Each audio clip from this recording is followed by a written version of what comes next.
Once again, welcome to my YouTube channel Sankalp English Classes. This is KV Shukla. Friends, आज आपके लिए हम लेकर आए हैं यूपी बोर्ड 12th क्लास का प्रोज का पहला chapter a girl with a basket. Author William C Douglas हैं. William C Douglas Supreme Court के जज थे यूनाइटेड स्टेट्स ऑफ अमेरिका के, जो इंडिया यानी भारत का भ्रमण करने 1950 में आए हुए थे. और उनके भ्रमण के दौरान वे यात्रा कर रहे थे. नई दिल्ली से रानीखेत होकर के हिमालय की तरफ जा रहे थे और रास्ते में उन्हें एक स्टेशन पर एक 9 साल की बहुत ही सुंदर बच्ची दिखती है, जो अपने जीवन यापन के लिए टोकरियों को बेच रही होती है. और वह लड़की कोई और नहीं बल्कि रिफ्यूजीज यानी शरणार्थियों के बच्चे होते हैं, बच्ची होती है.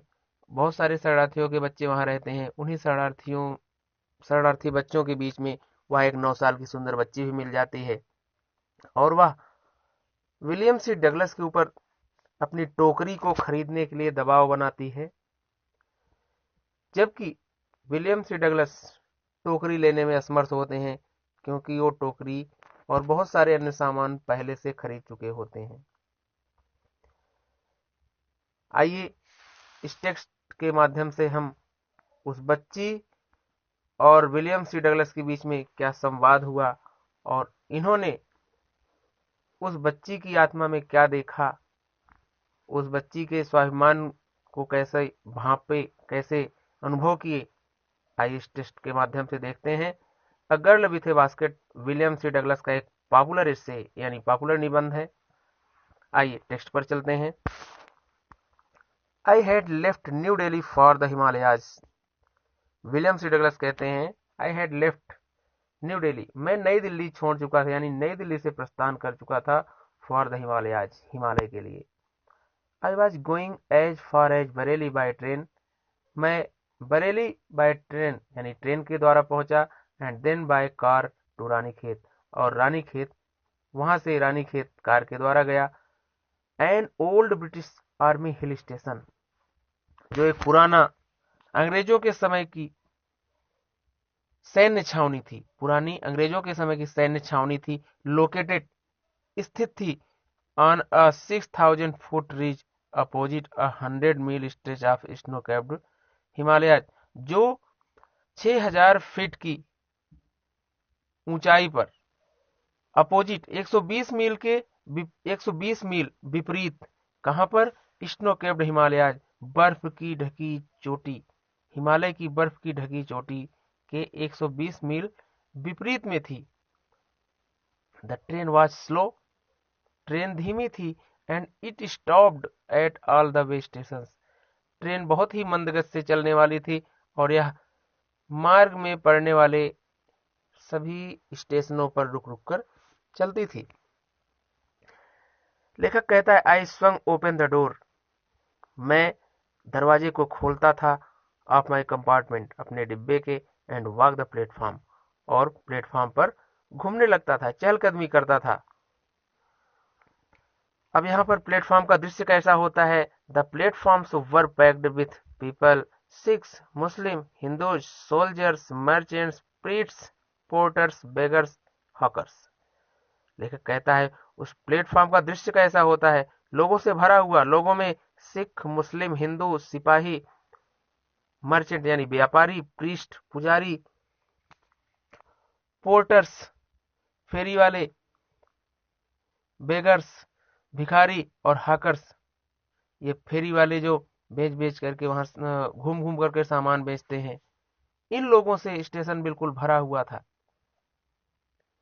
Almost everyone was barefoot and dressed, ज्यादातर लोग वहां पर नंगे पांव और पैदल चल रहे थे, और जो कि सफेद और ढीले ढाले कपड़े पहने हुए थे. आई वुड आस्क, लेखक कहता है, आई वुड आस्क, मैं पूछना चाहा, एट लीस्ट 3 पीपल बिफोर, इसके पहले कि मैं 3 लोगों से पूछता. आई कुड फाइंड, मैं पाया, वन हु स्पोक इंग्लिश, जो कि अंग्रेजी बोल सकता था.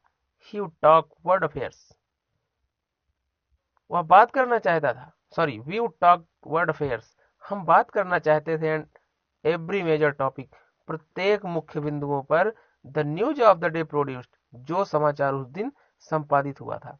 लेखक कहता है कि जो समाचार उस दिन समाचार पत्र में संपादित हुआ था, मैं उसी के अकॉर्डिंग वर्ल्ड अफेयर्स यानी सांसारिक मामले जो थे उसके बारे में बात करना चाहता था। इन दिस वे, इस क्रम में I was trying to get a feel of the pulse, यहाँ पर pulse, get a feel of the pulse यानी नब्ज टटोलने की बात, नब्ज टटोलना मीन्स, इसका मीन्स नब्ज टटोलना। आई वॉज ट्राइंग, मैं प्रयास कर रहा था, to get a feel of the pulse of the nation, राष्ट्र की नब्ज टटोल रहा था, राष्ट्र के नब्ज टटोलने का प्रयास कर रहा था।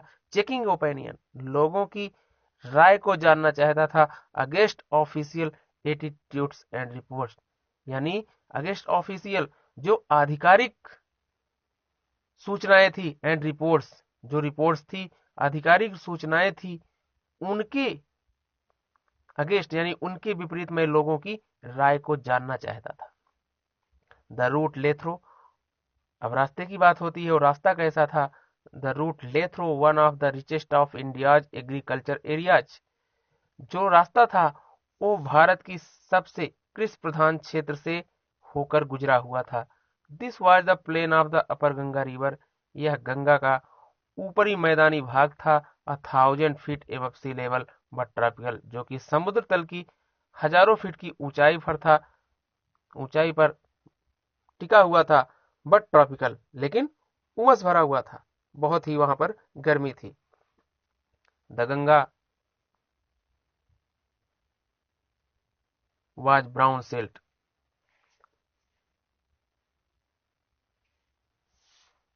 swollen with flood waters, its overflow inundating thousands of acres of rice. Ganga was brown silt, Ganga की वो भूरी बालू, swollen with flood waters, बाढ़ के पानी से फूली हुई थी।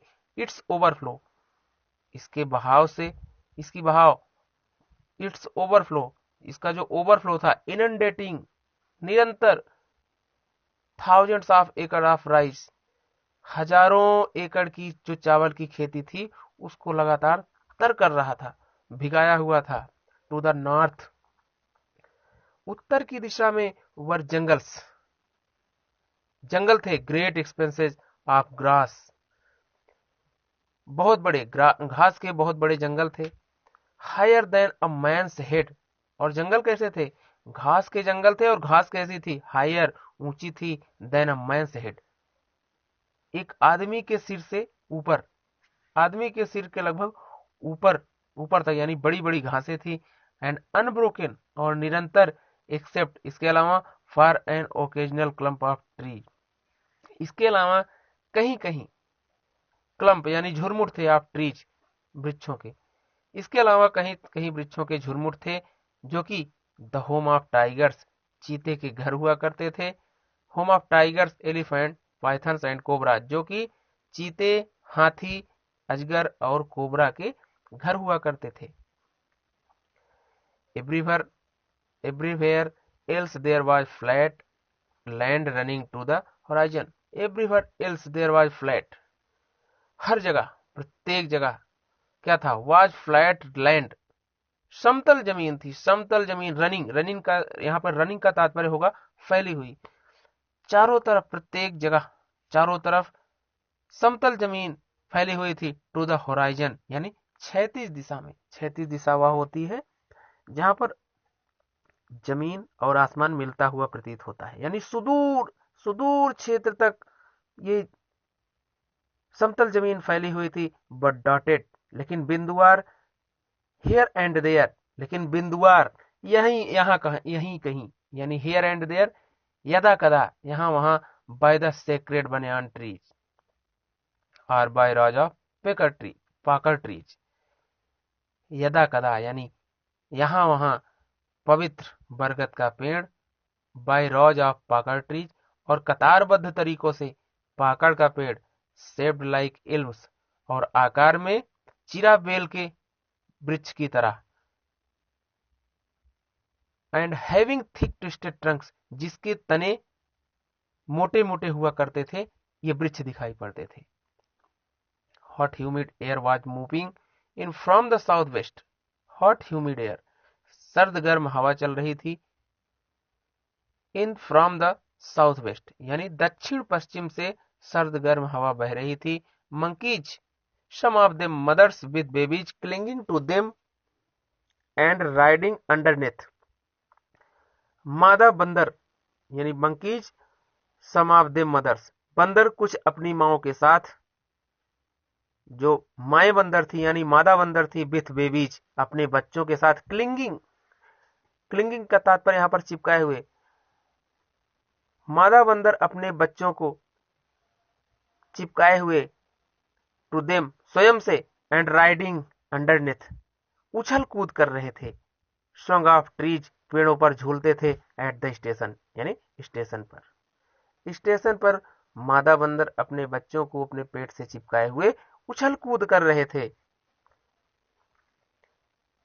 लुकिंग फॉर फूड और भोजन की तलाश में थे.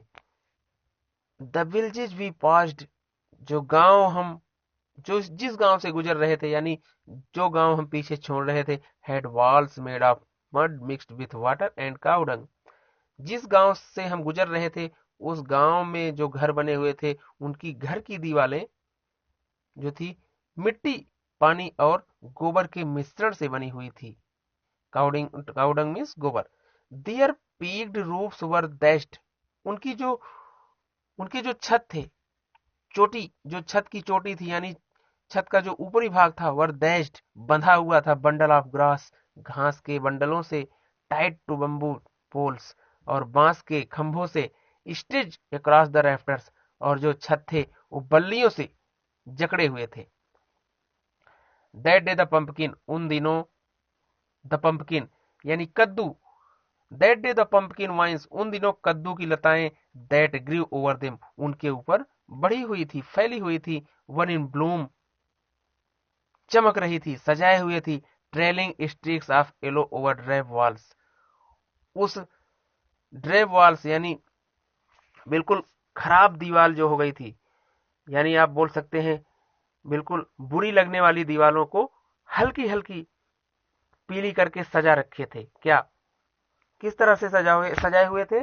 पीलेपन से, यानी जो कद्दू की लताएं थी, कद्दू की लताएं और फूल, उन खराब दीवारों को, उन जो दीवारें बिल्कुल पुरानी लग रही थी, उन दीवारों को, खुरदरी दीवारों को सजाए हुए थी, पीलापन उस पर बनाए हुई थी.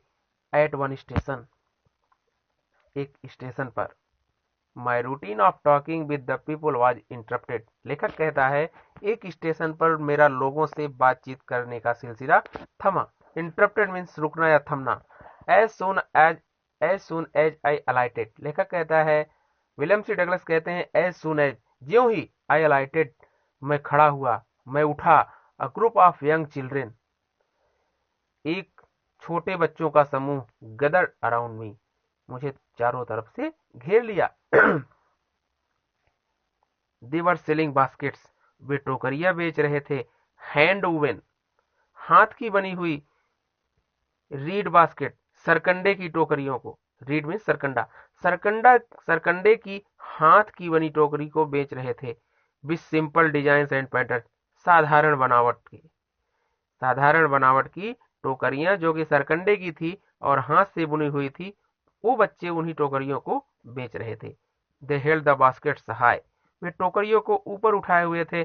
शाउटिंग वर्ड्स, इन शब्दों को चिल्ला रहे थे. आई डिड नॉट नो, मैं नहीं जान सकता था. बट कन्वेइंग, लेकिन प्रयास कर रहा था. अनमिस्टेकेबली, ठीक ढंग से. देयर डिजायर्स, उनकी इच्छाओं को, मैं उनकी इच्छाओं को भांपने की कोशिश कर रहा था.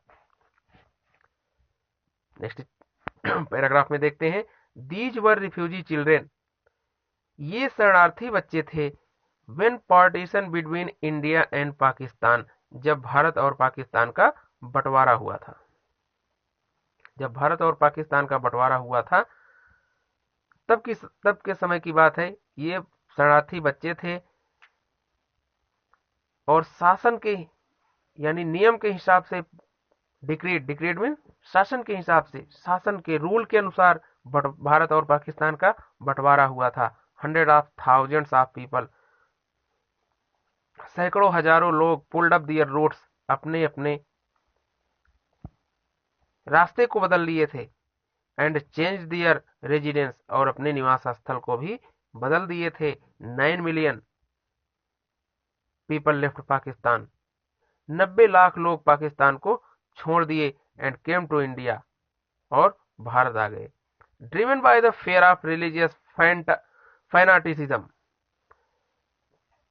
ड्रिवन बाय द फेयर यानी फेयर मीन्स भय, भय से भगा दिए गए थे या भाग गए थे, ऑफ रिलीजियस फैनाटिसिज्म, धार्मिक कट्टरता यानी धार्मिक उन्माद के डर से वे भगा दिए गए थे या भाग लिए थे, वहां से हट चुके थे। They were poor people to start with, वे गरीब लोग थे जो वहां से हटे थे। देवर पुअरर, और गरीब होते गए, पहले से ही गरीब थे, और जब अपने देश को छोड़ दिए, अपने घर गांव को छोड़ दिए, घर बार को छोड़ दिए, और गरीब होते गए।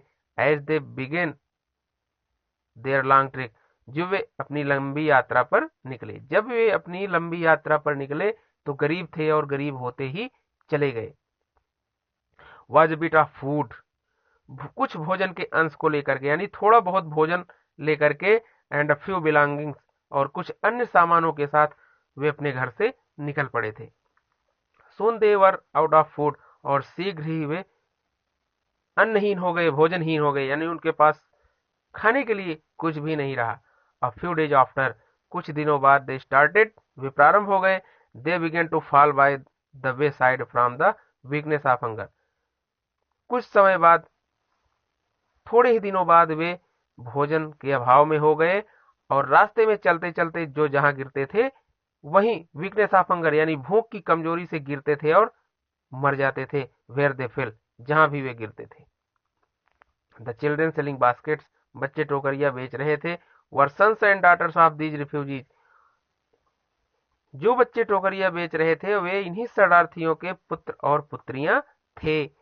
दे or their parents or relative had gathered in the cities, they are their parents, वे या उनके माता पिता और रिलेटिव्स या संबंधी, हैड गैदर्ड, एकत्र हो चुके थे इन द सिटीज, शहरों में, वे उनके माता पिता या उनके संबंधी शहरों में एकत्र हो चुके थे। सिटिंग अप स्टॉल्स, दुकानों को सजा रहे थे। मैन्युफैक्चरिंग सिंपल आर्टिकल्स, कुछ छोटे और साधारण उत्पादों को,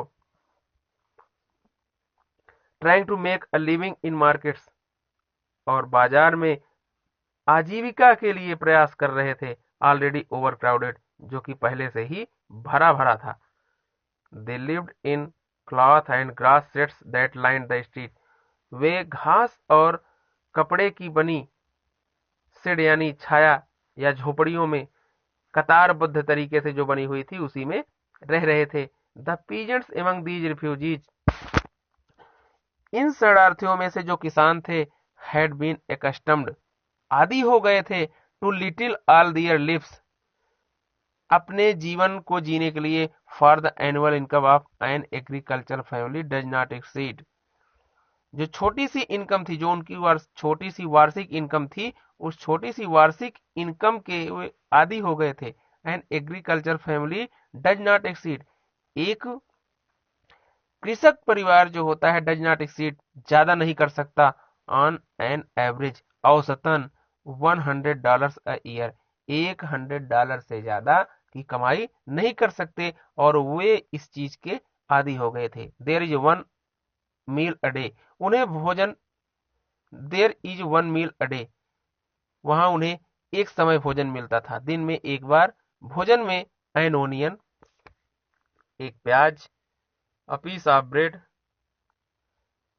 एक रोटी का टुकड़ा, a bowl of the pulse with milk, एक कटोरे में दाल दूध के साथ, perhaps a bit of goat cheese, और शायद बकरी के दूध का पनीर का टुकड़ा भी मिल जाता था।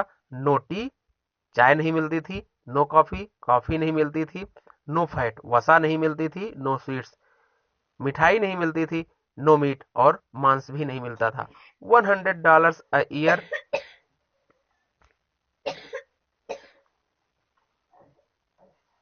$100 a year is not $2 a week,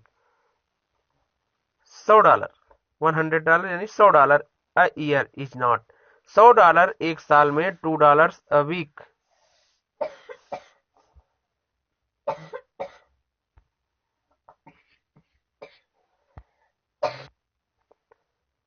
$100 a year is not $2 a week।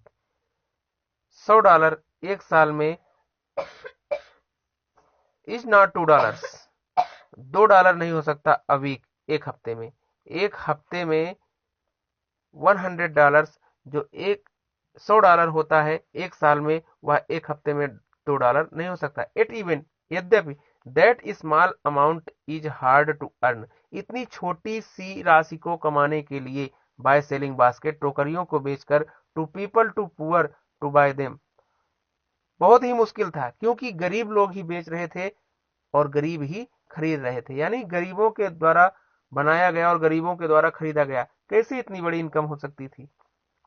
वही लेखक यहाँ पे कह रहा है कि इतनी छोटी सी रकम को कमाने के लिए बहुत ही कठिनाई थी, बहुत ही कठिनाई से वे इसको कमाते थे। Selling basket to people too poor, गरीब थे और गरीबों को भी बेच रहे थे, इसलिए इतनी छोटी राशि कमाने में भी उन्हें बहुत तकलीफ होती थी। दैट नो डाउट, निसंदेह, वहां कोई भी संदेह नहीं, इज द रीजन, इस कारण में, दीज लिटिल चिल्ड्रेन, ये शरणार्थी बच्चे, डिसेंडेड ऑन मी लोकस्ट, कि मुझे टिड्डियों की तरह घेर लिए थे। विलियम सी डगलस कह रहे हैं, that no doubt is the reason, लेखक कहता है that no doubt is the reason, कोई संदेह नहीं है, दीज लिटिल चिल्ड्रेन, जिससे ये बच्चे हमें टिड्डियों की तरह घेर लिए थे। मैं एन अमेरिकन, एक अमेरिकन था, was doubtless the most promising market they had seen, और ऐसी बाजार मैंने कभी देखा नहीं था। मोस्ट प्रॉमिसिंग, जहां पर इस तरीके से इतने व्यक्ति हूं, मैं ऐसी मार्केट कभी देखा ही नहीं था। I bought one tiny basket, मैंने एक छोटी सी टोकरी खरीदा, फॉर अ फ्यू आना, कुछ आने में मैं एक छोटी सी टोकरी खरीदा। अनदर फ्रूट बास्केट, एक फल की टोकरी खरीदा, for a bit more. A beautiful waste paper basket, for ₹1, ₹1 में वेस्ट पेपर के लिए टोकरी खरीदा। A lovely sewing basket, for ₹1, एक सुंदर सी सेविंग सिलाई की बास्केट खरीदा, फॉर ₹1 में। अ फ्यू फैंस, कुछ पंखे, फॉर एन आना, एक आने में कुछ पंखे, और 2 पीस, एक 2 पीस पंखे कुछ एक आने में खरीदा। माई आर्म्स वर फील्ड, मेरे हाथ भर गए थे, and I had not spend 50 cent, और मैं 50 सेंट भी नहीं खर्च कर पाया था।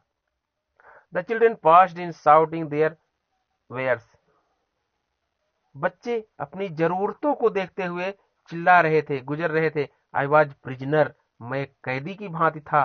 कंप्लीटली, पूर्ण रूप से, सराउंडेड, चारों तरफ से, अनेबल टू मूव, चलने में असमर्थ था।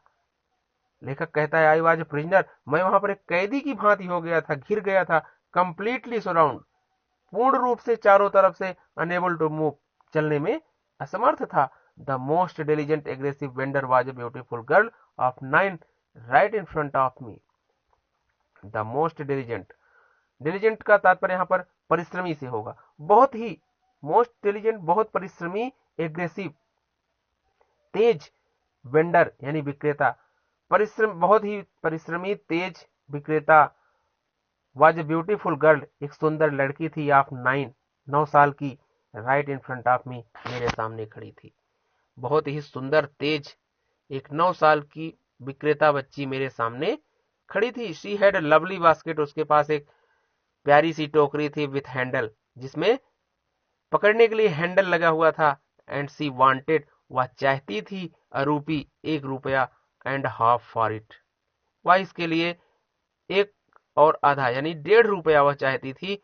इट आर अबाउट 30 सेंट्स, या कह सकते हैं 30 सेंट रुपया, 30 सेंट या ₹1.5 वो इसके लिए चाहती थी। She was an earnest pleader, वह बहुत गिड़गिड़ा रही थी। There were tears in her eyes, उसकी आंखों में आंसू दिख रहे थे। She pleaded and begged in tones, उसकी आवाज में बहुत ही गिड़गिड़ाहट थी। वो बहुत मिन्नत कर रही थी, बहुत गिड़गिड़ा रही थी इन टोन्स, और उसकी आवाज that would ring any heart, उसकी जो आवाज थी वो किसी के भी हृदय को स्पर्श कर सकती थी। माई आर्म्स वर फुल, मेरे हाथ भरे हुए थे। I had no room, room का तात्पर्य यहाँ पर स्थान से होगा, जगह से, जगह से मेरे पास जगह नहीं थी। लेट अलोंग एनी नीड, कि मैं किसी अन्य चीज को रख सकूं, फॉर अनदर बास्केट, दूसरी टोकरी के लिए। मेरे हाथ में जगह नहीं थी, मेरे हाथ भरे हुए थे। आई हैड नो रूम, मेरे पास जगह नहीं थी कि मैं किसी अन्य टोकरी को, दूसरी टोकरी ले सकूं। बैलेंसिंग माई बास्केट्स, यहां पर पार्टिसिपल का प्रयोग किया गया है। बैलेंसिंग माई बास्केट्स, अपनी टोकरियों को संतुलित करते हुए, एंड फैंस, और पंखों को, अपने पंखों और टोकरियों को संतुलित करते हुए। ऑन माई लेफ्ट आर्म, अपने बाएं हाथ में। I reached into my right coat pocket, मैं अपने कोट के दाएं जेब में पहुंचा। And got a handful of change, और मुट्ठी भर छुट्टे पैसे लिए। Perhaps 15 cent in all which, शायद 50 सेंट रहे होंगे कुल मिलाकर। आई डिपॉजिटेड, मैंने रख दिया। इन द बास्केट, टोकरी में। That the young girl had imploringly before me, जहां पर उस बच्ची की टोकरी में रख दिए जो मेरे सामने बहुत ही उत्सुकता से खड़ी थी। I tried to explain that, मैं उसको बताना चाहा। I could not buy the basket, लेखक कहता है कि मैं उसको एक मुट्ठी छुट्टे पैसे देने के बाद, जो लगभग 50 सेंट रहे होंगे, मैं उसको बताना चाहा। I could not buy the basket, कि मैं टोकरी नहीं खरीद सकता हूं। But extended the gratuity as substitute, but extended the gratuity as a substitute. लेखक कहता है मैंने उसको बताना चाहा कि मैं टोकरी नहीं खरीद सकता, but extended the gratuity as a substitute, substitute का तात्पर्य होता है विकल्प स्वरूप, यानी मैं उसके विकल्प में, जो मैं टोकरी नहीं खरीद सकता, उसके विकल्प स्वरूप मैं आपको दान दे रहा हूं। आई रियलाइज्ड, मैं एहसास किया। एट वंस, मुझे एहसास हो गया। एट वंस, तुरंत। What offence I had given, मैंने ऐसा कौन सा अपराध किया, आखिर मैंने क्या गलती कर दी, ऐसा मुझे एहसास हुआ। द चाइल्ड ऑफ 9, वो 9 साल की बच्ची, ड्रेस्ड इन रेस, जो चीथड़े पहने हुई थी, फटे पुराने कपड़े चीथड़ों को पहने हुए। On the edge of starvation, जो भूखमरी के कगार पर पहुंच चुकी थी। रेज्ड हर चिन, अपनी ठुड्डी उठाई। रीच्ड इनटू द बास्केट, टोकरी में हाथ डाली। And with all the pride and graciousness of lady, और एक आदर्श एवं गौरवशाली महिला की तरह, handed the money back to me, सारे पैसे मुझे वापस कर दिए। There was only one thing I could do, मैं एक ही काम कर सकता था वहां पे, और मैंने किया। आई बॉट द बास्केट, मैंने टोकरी खरीदा। सी वाइप्ड हर आईज, वो अपने आंसुओं को पोंछी, आंखों को पोंछी। स्माइल्ड, मुस्कुराई। And dash down the platform, और प्लेटफॉर्म की तरफ भाग गई। Headed for some grass hut that would have at least 30 cent the night, वो घास की बनी हुई झोपड़ियों में चली गई, और एटलीस्ट 30 सेंट्स, कम से कम 30 सेंट दैट नाइट, उस रात में जो 30 सेंट पैसे कमाई थी, 30 सेंट रुपया कमाई थी, उस 30 सेंट मुद्राओं के साथ वह उन झोपड़ियों में चली गई। आई टोल्ड दिस स्टोरी, मैंने कहानी, I told this story to prime minister, मैंने कहानी प्रधानमंत्री को बताई। उस समय पंडित जवाहरलाल नेहरू जी थे। I told this story to prime minister Pandit Jawaharlal Nehru, मैंने कहानी प्रधानमंत्री पंडित जवाहरलाल नेहरू को बताया। आई टोल्ड हिम, मैंने उन्हें बताया। इट वॉज वन रीजन, यही एकमात्र कारण है। I had fallen in love with India, जो मुझे भारत से इतना ज्यादा प्रेम हो गया। द पीपुल आई सा इन इंडिया, लोगों को जिन्हें मैंने भारत में देखा। Those in the village as well as those in high office, चाहे वो गांव के ग्रामीण हो या उच्च कार्यालय में काम करने वाले, हाई लेवल के ऑफिस में काम करने वाले, है both pride and lively sense of decency and citizenship. लेखक कहता है मैं भारत में, चाहे वह गांव के लोग हों, चाहे गांव के ग्रामीण हों, या बड़ी ऑफिस में, बड़े कार्यालय में काम करने वाले सभी बोथ प्राइड, सभी लोग या दोनों कह सकते हैं, प्राइड गर्व के साथ, गौरव के साथ, lively sense of decency and citizenship, एक अच्छे नागरिक की तरह जीते हैं। They also have a passion for independence, उनकी स्वतंत्रता की महत्वाकांक्षा होती है। दिस ब्यूटीफुल चाइल्ड, यह सुंदर बच्ची, बॉर्न इन स्कॉलर, लेखक कहता है यह सुंदर बच्ची born in scholar and poverty, born means पैदा हुई, इन स्क्वालर अभाव में, एंड पॉवर्टी दरिद्रता में। यह लड़की, यह सुंदर बच्ची दरिद्रता और गंदगी में पैदा हुई, अभाव और दरिद्रता में पैदा हुई। अनएजुकेटेड इन बोथ, व्यक्ति दो तरीके से शिक्षित होता है, यहाँ पर लेखक ने दर्शाया है, विलियम सी डगलस ने उस बच्ची के मामले में दर्शाया। अनएजुकेटेड, अशिक्षित थी, इन बोथ अर्थात दोनों प्रकार से, ग्रामर एंड मैनर्स, यानी आप कह सकते हैं वह बच्ची, उस बच्ची को ना तो व्याकरण का ज्ञान था, यानी पुस्तकों का ज्ञान था, किताबी ज्ञान था, और ना ही एंड मैनर्स और व्यवहारिक ज्ञान। इसका अर्थ यह हुआ कि वह बच्ची अभाव और दरिद्रता में पैदा होते हुए, जिसे व्याकरणीय ज्ञान भी नहीं था और व्यवहारिक ज्ञान भी नहीं था, हैड गिवन मी, मुझे दिखा दी, अ ग्लिम्स, एक झलक, of the warm Saul of India, Bharat की आत्मा का, भारत की जीती जागती आत्मा की एक झलक दिखलाई। कौन? ये 9 साल की बच्ची, जो कि अभाव और दरिद्रता में पैदा हुई थी और दोनों तरीके से वह अशिक्षित भी थी। दोस्तों, आशा है ये वीडियो आपको पसंद आया होगा। वीडियो को आप देखे होंगे, वीडियो पसंद आया, वीडियो को ज़्यादा से ज़्यादा आप लाइक करें, शेयर करें, और चैनल पर नए हैं तो सब्सक्राइब करना ना भूलें, बेल आइकन को भी हिट कर दें, जिससे हमारे सभी वीडियोज आप तक टाइमली अपडेट होते रहें। फिर मिलेंगे आपके लिए एक नए वीडियो के साथ। यहाँ तक बस इतना ही। Thank you very much, bye bye.